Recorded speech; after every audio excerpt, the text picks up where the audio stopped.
ನಮಸ್ಕಾರ. ಇದು ಸುದ್ದಿ ವಿಶ್ಲೇಷಣೆ. ನಾನು ಶಶಿಧರ್ ಭಟ್. ಇದು ನನ್ನ ಡಿಜಿಟಲ್ ವಾಹಿನಿ ಸುದ್ದಿ ಟಿವಿ. ಅರವಿಂದ್ ಕೇಜ್ರಿವಾಲ್ ಅವರು ಇತ್ತೀಚಿನ ದಿನಗಳಲ್ಲಿ ಕಾಣ್ತಾ ಇಲ್ಲ. ಅವರ ಮಾತು ಇಲ್ಲ. ಹಾಗಿದ್ರೆ ಕೇಜ್ರಿವಾಲ್ ರಾಜಕೀಯ ಅಖಾಡದಿಂದ ನೇಪಥ್ಯಕ್ಕೆ ಸರಿದ್ರ? ಕನಸುಗಳನ್ನ ಬಿತ್ತಿದವರು ತಮ್ಮೆದುರೇ ಕನಸುಗಳು ನಾಶವಾಗುವುದನ್ನ ಕಂಡು ಹೈರಾಣಾದ್ರ ಕೇಜ್ರಿವಾಲ್ ಅವರ ರಾಜಕೀಯ ಕ್ರಾಂತಿಯ ಕನಸೇನಿತ್ತು ಅದು ವಿಫಲವಾದ ಕಥೆ. ರಾಜಕಾರಣದಲ್ಲಿ ಹೀಗೆ ಅಂತ ಹೇಳೋದಕ್ಕೆ ಸಾಧ್ಯ ಇಲ್ಲ ಅನ್ನೋದು ನಿಜ. ಹಾಗೇನೆ ಕೇಜ್ರಿವಾಲ್ ಮತ್ತೆ ಪುಟಿದೆದ್ದು ಬರ್ತಾರೋ ಇಲ್ವೋ ಗೊತ್ತಿಲ್ಲ. ಆದ್ರೆ ನಾನು ನಿಮ್ಗೆ ಈ ವಿಫಲ ಕಥೆಯನ್ನ ನಿಮಗೆ ಹೇಳಬೇಕು. ಕೇಜ್ರಿವಾಲ್ ವಿಫಲ ಆದದ್ದು ಹೇಗೆ, ಅವರ ಕ್ರಾಂತಿ ವಿಫಲವಾದದ್ದು ಹೇಗೆ, ಇದರಲ್ಲಿ ಪ್ರಧಾನಿ ನರೇಂದ್ರ ಮೋದಿ ಹಾಗೂ ಬಿಜೆಪಿಯ ಸಂಘ ಪರಿವಾರದ ಪಾತ್ರ ಹೇಗಿದೆ, ಇದನ್ನ ನಾವು ಆಲೋಚನೆ ಮಾಡ್ಬೇಕಾದ್ರೆ ಮೊದಲು we should go back to ಸುಮಾರು 2005 ಅವಧಿ ಅಲ್ಲಿ ಬರಬಹುದು ಅನ್ಸುತ್ತೆ. ಅಣ್ಣಾ ಹಜಾರೆ ನೆನಪಿದೆ ಅಲ್ವಾ? ಅಣ್ಣಾ ಹಜಾರೆ ಅವರು ಕಾಂಗ್ರೆಸ್ ಸರ್ಕಾರದ ವಿರುದ್ಧ ನಡೆಸಿದ ಹೋರಾಟ, ಲೋಕಪಾಲ್ ಆಗ್ಲೇಬೇಕು ಅನ್ನುವುದು, ಮಲಗಿದ್ದವರು ಎದ್ದು ಕುಳಿತರು, ದೇಶಾದ್ಯಂತ ಆಂದೋಲನವನ್ನ ಮಾಡೋದಕ್ಕೆ ಹೊರಟರು. ಅವರ ಜೊತೆಗೆ ಇದ್ದವರಲ್ಲಿ ಅರವಿಂದ್ ಕೇಜ್ರಿವಾಲ್ ಕೂಡ ಒಬ್ಬರಾಗಿದ್ರು, ಪ್ರಶಾಂತ್ ಭೂಷಣ್ ಇದ್ರು. ಸೊ ಬದಲಾವಣೆಯ ಕನಸು ಕಂಡವರು ಬಹಳ ಜನ ಇದ್ರು. ಆಂದೋಲನ ನಡೆಸ್ತಾ ಲೋಕಪಾಲ್ ಬರಲೇಬೇಕು ಅಂತ ಅಣ್ಣಾ ಹಜಾರೆ ಎಲ್ಲ ಕಡೆ ಸುತ್ತಾ ಇದ್ರು. ಬೆಂಗಳೂರಿಗೂ ಆ ಸಂದರ್ಭದಲ್ಲಿ ಬಂದಿದ್ರು. ಆಗ ನನಗೆ ಒಂದು ಸಣ್ಣ ಕುತೂಹಲ ಇತ್ತು. ಈ ಅಣ್ಣಾ ಹಜಾರೆ ಇಂತಹ ಆಂದೋಲನವನ್ನ, ಕ್ರಾಂತಿಯನ್ನ ಇನ್ನೊಂದನ ಮಾಡ್ತೀನಿ ಅಂತ ಕಾಂಗ್ರೆಸ್ ಸರ್ಕಾರದ ವಿರುದ್ಧ ಹೋರಾಟ ಮಾಡ್ತಿದಾರಲ್ಲ, ಅವ್ರಿಗೆ ದುಡ್ಡು ಕೊಡ್ತಿರುವವರು ಯಾರು, ಅವರ ಹಣದ ಮೂಲ ಯಾವುದು ಅನ್ನೋದು ನನಗೆ ಕಾಡ್ತಾ ಇದ್ದಂತ ಪ್ರಶ್ನೆ. ಆ ಸಂದರ್ಭದಲ್ಲಿ ಅವರು ಬೆಂಗಳೂರಿಗೆ ಬಂದಾಗ ಎಲ್ಲ ಕಡೆ ಬೃಹತ್ತಾದ ಕಟೌಟ್ಗಳನ್ನ ಹಾಕಲಾಗಿತ್ತು. ಎಲ್ಲ ಕಡೆ ಕಟೌಟ್ಗಳು ಇದ್ದು ರಾರಾಜಿಸ್ತಾ ಇತ್ತು. ಆಗ ನಾನು ಅವರ ಸಂಘಟಕರಲ್ಲಿ ಕೇಳಿದೆ ನಾನು, ಸೊ ಇದು ಏನಿದೆ, ಇಷ್ಟೆಲ್ಲ ದುಡ್ಡು ಅಣ್ಣಾ ಹಜಾರೆ ಅವರಿಗೆ ಬಂತು? ಪಾಪ ಅವರು ಅಂತ ಹಣ ಇರೋರಲ್ಲ. ಸೊ ಆಂದೋಲನ ನಡೆಸಬೇಕಾದ್ರೆ ಯೂಸ್ವಲಿ ಈ ಅಣ್ಣಾ ಹಜಾರೆ ಅಂತವ್ರು ಇನ್ನೊಬ್ಬರು ಏನ್ ನಡೆಸ್ತಾರೆ, ಬೇಕಾದ್ರೆ ಆ ರೀತಿ ಕಟೌಟ್ಗಳನ್ನ ಹಾಕಿ ಖರ್ಚು ಮಾಡಕ್ಕಾಗಲ್ಲ. ಇರೋದ್ರಲ್ಲಿ ಯಾವುದೋ ಒಂದು ಸಭೆಯನ್ನ ವ್ಯವಸ್ಥೆ ಮಾಡ್ತಾರೆ, ಇನ್ನೊಂದು ಮಾಡ್ತಾರೆ, ನಡೀತಾ ಇರುತ್ತೆ. ಸೊ ಆಗ ನನಗೆ ಗೊತ್ತಾದದ್ದು ಏನು ಅಂದ್ರೆ, ಸೊ ಬೆಂಗಳೂರಿನ ಬಹುತೇಕ ಅವರ ಆಂದೋಲನದ ವೆಚ್ಚಗಳನ್ನೆಲ್ಲ ರಾಜ್ಯಸಭಾ ಸದಸ್ಯರಾಗಿರುವ ರಾಜೀವ್ ಚಂದ್ರಶೇಖರ್ ಅವರು ಭರಿಸ್ತಿದ್ದಾರೆ ಅನ್ನೋ ಮಾಹಿತಿ ಬಂತು ನನಗೆ.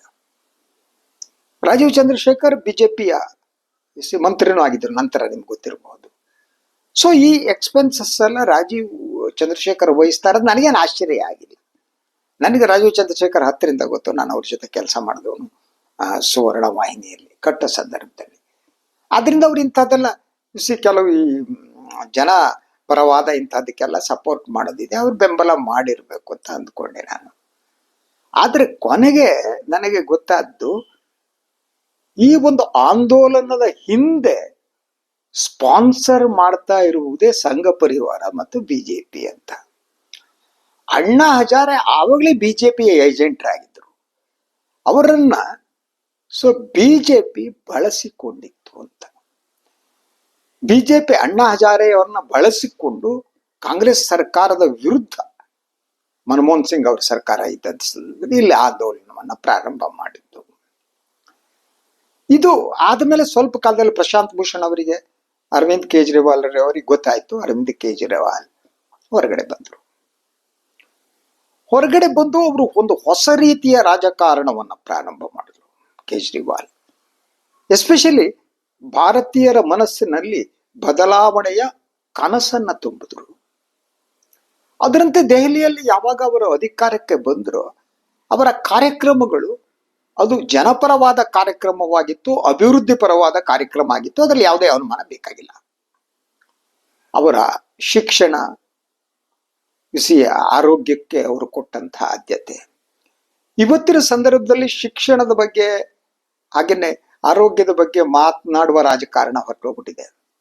ಇವತ್ತೇನಿದ್ರು ದೇವರ ಬಗ್ಗೆ ಮಾತನಾಡ್ತೀವಿ ಅಲ್ವಾ, ಕುಂಭಮೇಳದ ಬಗ್ಗೆ ಮಾತನಾಡ್ತೀವಿ, ಹನುಮಾನ್ ಚಾಲೀಸಾ ಬಗ್ಗೆ ಮಾತನಾಡ್ತೀವಿ, ಹಿಂದೂ ಮುಸ್ಲಿಂ ಗಲಾಟೆ ಬಗ್ಗೆ ಮಾತನಾಡ್ತೀವಿ. ಸೊ ಅಭಿವೃದ್ಧಿ ಪರವಾದ ರಾಜಕಾರಣ ಏನಿದೆ ಅದು ಮರೆಯಾಗಿ ಹೋಗ್ಬಿಟ್ಟಿದೆ. ಸೊ ಬಹಳ ಮುಖ್ಯವಾಗಿ ವಿಶ್ವದ ಯಾವುದೇ ದೇಶದಲ್ಲಿ ತೆಗೆದುಕೊಳ್ಳಿ ನೀವು, ಶಿಕ್ಷಣ ಆರೋಗ್ಯಕ್ಕೆ ಅತಿ ಹೆಚ್ಚಿನ ಮಹತ್ವವನ್ನು ಕೊಡಲಾಗುತ್ತೆ. ಆದ್ರೆ ಭಾರತದಲ್ಲಿ ಶಿಕ್ಷಣಕ್ಕೆ ಹೆಚ್ಚಿನ ಮಹತ್ವವನ್ನು ಕೊಡೋದಕ್ಕೆ ರಾಜಕಾರಣಿಗಳು ಹೆದರ್ತಾರೆ. ಯಾಕಂದ್ರೆ ಜನ ಸುಶಿಕ್ಷಿತರಾಗ್ಬಿಟ್ರೆ ಅವ್ರ ಅಧಿಕಾರಕ್ಕೆ ಹಾಕಬೇಕಾಗತ್ತೆ. ಅವರನ್ನ ಮೌಢ್ಯದಲ್ಲಿ ಇಟ್ಟರೆ ಮಾತ್ರ ಇವರು ಬೇಳೆ ಬೇಯೋದು ಅಂತಾರೆ ನಮ್ಮಲ್ಲಿ, ಇವ್ರು ಬೇಳೆ ಬೇಯತ್ತೆ ಅಧಿಕಾರದಲ್ಲಿ. ಆದ್ರಿಂದ ಶಿಕ್ಷಣ ಇವ್ರಿಗೆ ಬೇಕಾಗಿಲ್ಲ ಅಂತ. ಸೊ ಬಹಳ ಸ್ಪಷ್ಟವಾಗಿ ಶಿಕ್ಷಣವನ್ನು ಅವರು ಒಂದು ರೀತಿಯಲ್ಲಿ ಶೈಕ್ಷಣಿಕ ಲಾಬಿಗಳಿಗೆ ವಹಿಸು. ಅದು ನಾನು ಇನ್ನೊಂದು ಸಂದರ್ಭದಲ್ಲಿ ಮಾಡ್ತಾ ಇರೋದು. ಸೊ ಅರವಿಂದ್ ಕೇಜ್ರಿವಾಲ್ ಹೀಗೆ ಹೊಸ ಕನಸುಗಳನ್ನ ತುಂಬಿದ್ರು. ದೆಹಲಿಯಲ್ಲಿ ಸರ್ಕಾರಿ ಶಾಲೆಗಳಿಗೆ ಹೊಸ ರೂಪ ಕೊಟ್ಟರು. ಆರೋಗ್ಯಕ್ಕೆ ಸಂಬಂಧಪಟ್ಟ ಹಾಗೆ ಅವ್ರು ಮಾಡ್ತಾ ಇದ್ದಂತ ಗಲ್ಲಿಗಳ ಆಸ್ಪತ್ರೆಗಳು, ಆ ಕೆಲಸಗಳು ಅದ್ಭುತವಾಗಿದ್ದು.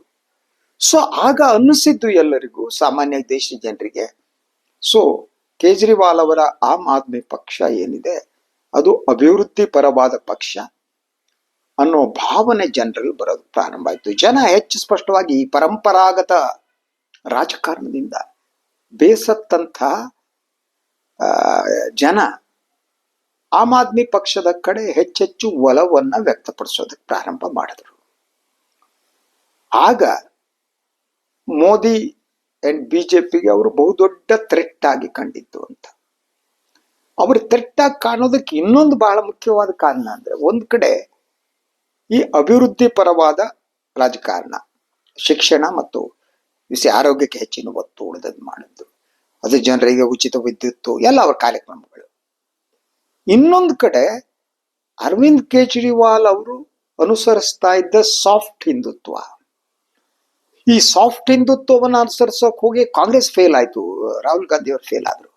ಆದ್ರೆ ಅರವಿಂದ್ ಕೇಜ್ರಿವಾಲ್ ಬಹಳ ಸ್ಪಷ್ಟವಾಗಿ ಸಾಫ್ಟ್ ಹಿಂದುತ್ವವನ್ನ ಎತ್ಕೊಂಡ್ರು. ಸೊ ಅದು ಬಹುಮಟ್ಟಿಗೆ ಬಿಜೆಪಿಗೆ ಥ್ರೆಟ್ ಆದ್ದು. ಅದು ಅಂದ್ರೆ ಧರ್ಮ ಮತ್ತು ರಾಜಕಾರಣವನ್ನ ಬೆರೆಸುವುದಿದೆಯಲ್ಲ, ಸೇರಿಸೋದಿದೆಯಲ್ಲ, ಅದು ತನ್ನ ಜನ್ಮ ಸಿದ್ಧ ಹಕ್ಕು ಅಂತ. ಅಂದ್ರೆ ಕೇವಲ ಹಿಂದೂಗಳ ಧಾರ್ಮಿಕ ಭಾವನೆಯನ್ನ ಬಳಸ್ಕೊಳ್ಳೋದು. ಸೊ ಅವರನ್ನ ಮೌಢ್ಯದಲ್ಲಿ ತುಂಬುತ್ತಾ ಅವರನ್ನ ದೇವಸ್ಥಾನಕ್ಕೆ ಕರ್ಕೊಂಡು ಗಂಟೆ ಹೊಡ್ಸೋದು, ಬರೋದು, ದೇವಸ್ಥಾನ ತೋರಿಸೋದು, ರಾಮ ಮಂದಿರ ತೋರಿಸೋದು, ಇನ್ನೊಂದು ತೋರಿಸೋದು, ಮುಸ್ಲಿಮರು, ಇಂಥದ ರಾಜಕಾರಣ ಮಾಡ್ತಿದ್ದ ಬಿಜೆಪಿಗೆ. ಸೊ ಇವರು ವ್ಯತ್ಯಾಸ ಇವ್ರು ನೋಡೋದ್ ತಕ್ಷಣ ಭಯ ಪ್ರಾರಂಭ ಆಯ್ತು ಅವಾಗ. ಯಾಕೆಂದ್ರೆ ಅರವಿಂದ್ ಕೇಜ್ರಿವಾಲ್ ಅವರು ಒಬ್ಬ ಧಾರ್ಮಿಕ ವ್ಯಕ್ತಿಯ ಹಾಗೆ ಬಿಹೇವ್ ಮಾಡೋದು ಪ್ರಾರಂಭ ಮಾಡಿದ್ರು. ಅದು ಅವರ ರಾಜಕೀಯ ಎಜೆಂಡಾದ ಭಾಗ ಆಗಿತ್ತೆ, ಅಥವಾ ಅವರು ನಿಜವಾಗಿ ಧಾರ್ಮಿಕರಾಗಿದ್ರೆ ಐ ಡೋಂಟ್ ನೋ, ಯಾಕಂದ್ರೆ ನನಗೆ ಹತ್ತಿರದಿಂದ ಗೊತ್ತಿಲ್ಲ, ಹೇಳಕ್ಕಾಗಲ್ಲ. ಸೊ ಇವರು ರಾಮ ಅಂದ್ರೆ ಅವ್ರು ಹನುಮಂತ ಅನ್ನೋದು ಶುರು ಮಾಡಿದ್ರು, ಇನ್ನೊಂದು ದೇವರು ಶುರು ಮಾಡಿದ್ರು. ಅದು ಬಹುಮಟ್ಟಿಗೆ ಬಿಜೆಪಿಗೆ ಬಹುದೊಡ್ಡ ಥ್ರೆಟ್ ಅನ್ಸೋಕ್ ಪ್ರಾರಂಭ ಆಯ್ತು. ಆಗ ಸೆಂಟ್ರಲ್ ಏಜೆನ್ಸಿಗಳನ್ನ ಬಹಳ ಸ್ಪಷ್ಟವಾಗಿ ಮೋದಿ ಮತ್ತು ಬಿಜೆಪಿ ಬಳಸ್ಕೊಳ್ಳೋದು ಪ್ರಾರಂಭ ಮಾಡಿದ್ರು. ಆ ಹಿನ್ನೆಲೆಯಲ್ಲಿ ಅವರಿಗೆ ಸಿಕ್ಕಿದ್ದು ಈ ಒಂದು ಅಸ್ತ್ರ, ಸರಾಯಿ, ಮದ್ಯಕ್ಕೆ ಸಂಬಂಧಪಟ್ಟಂಥದ್ದು ಅಸ್ತ್ರ. ಆ ಅಸ್ತ್ರವನ್ನ ಅವರು ಬಳಸಿದ್ರು, ಇಡೀ ಸೆಂಟ್ರಲ್ ಏಜೆನ್ಸಿಗಳು ಬಳಸಿದ್ರು. ಬಳಸ್ಬಿಟ್ಟು ಕೇಜ್ರಿವಾಲ್ ಜೈಲಿಗೆ ಹೋದ್ರು, ಸತ್ಯೇಂದ್ರ ಜೈನ್ ಹೋದ್ರು, ಸಂಜಯ್ ಸಿಂಗ್ ಹೋದ್ರು. ಸೊ ಬಿಜೆಪಿಯ ಎಲ್ಲ ಪ್ರಮುಖ ನಾಯಕರು, ಬಹಳಷ್ಟು ಜನರನ್ನ ಮೋದಿ ಅವರ ಕೇಂದ್ರ ಸರ್ಕಾರ ಜೈಲಿಗೆ ತಳ್ಳಿತು. ಆ ಮೂಲಕ ಅಲ್ಲೇನೆ ಏನು ಅಣ್ಣಾ ಹಜಾರೆ ಪ್ರಾರಂಭ ಮಾಡಿದ ಬಿಜೆಪಿ ಸ್ಪಾನ್ಸರ್ ಆದಂತಹ ಕ್ರಾಂತಿ ಬದಲಾವಣೆ ಏನಿದೆ, ಆಂದೋಲನ ಏನಿದೆ, ಅದು ಕೇಜ್ರಿವಾಲ್ ಅವರಿಂದ ಮುಂದುವರೆದಿತ್ತು. ಕೇಜ್ರಿವಾಲ್ ಜೊತೆ ಇದ್ದವರು ಕೆಲವರು ಬಿಟ್ಟಿದ್ರು. ಸೊ ಕೇಜ್ರಿವಾಲ್ ನಿಜವಾಗಿ ಹಾಗಿದ್ರೆ ಭ್ರಷ್ಟರಾಗಿದ್ರ?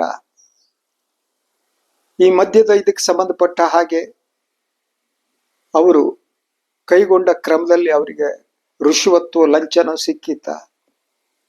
ಆದ್ರೆ ಏನ್ ಗೊತ್ತಾ, ಯಾವಾಗ ಇಡಿ ಈ ಸೆಂಟ್ರಲ್ ಏಜೆನ್ಸಿಗಳು ದಾಳಿ ಮಾಡಿದ್ವು, ಯಾರ ಅಕೌಂಟ್ನಲ್ಲೂ ಕೂಡ 10,000 20,000 ಹಣ ಜಾಸ್ತಿ ಸಿಕ್ಕೇ ಇಲ್ಲ.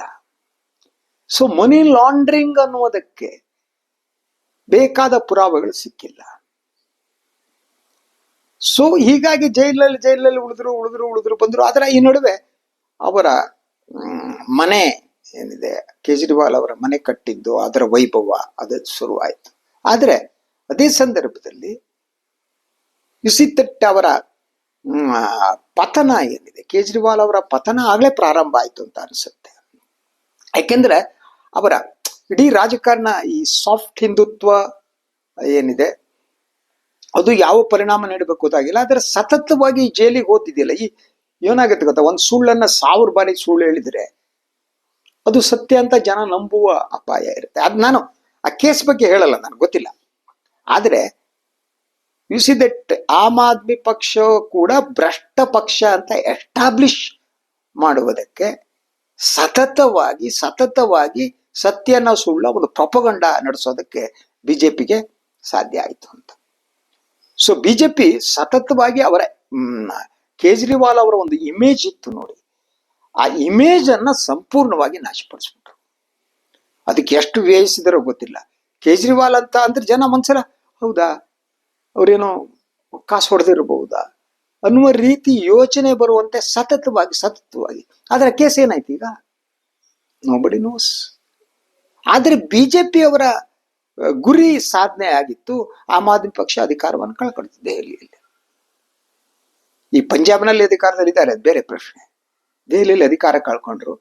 ಸೊ ಅಲ್ಲಿ ಆ ರೇಖಾ ಗುಪ್ತಾ ಅನ್ನುವ ಒಂದು ಹೆಣ್ಣುಮಗಳ ತಂದು ಮುಖ್ಯಮಂತ್ರಿ ಮಾಡಿ ಕೂಡಿಸಿದ್ದಾರೆ.